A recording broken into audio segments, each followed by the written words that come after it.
Governor's race is all but set. Democratic gubernatorial candidate Whitney Williams named her running mate today. And as MTN's chief political reporter Mike Dennison tells us, that likely completes the field for the closely watched governor's race.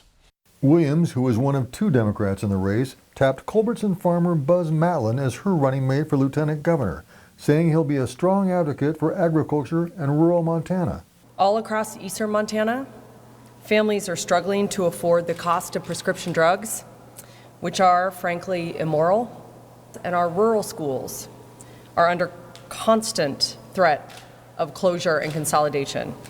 Her announcement was the third in 4 days of a gubernatorial running mate, as the candidate filing deadline is just a week away. On Sunday evening, Republican Greg Gianforte named Great Falls attorney Kristen Juris as his running mate. I wanted to find a partner who could really come side by side with me in Helena, because we have a lot of work to do.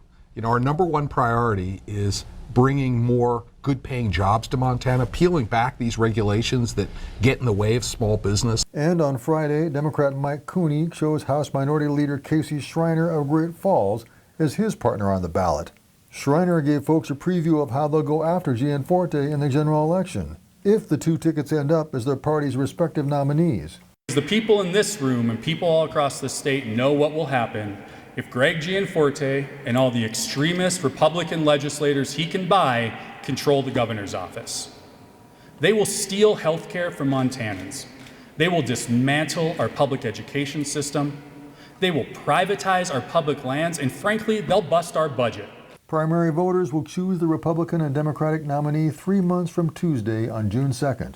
On the Republican side, the Gianforte team has two primary opponents: Attorney General Tim Fox and his running mate, former State Representative John Knoke of Bozeman, and State Senator Al Olszewski of Kalispell, and running mate and fellow State Senator Kenneth Bogner of Miles City.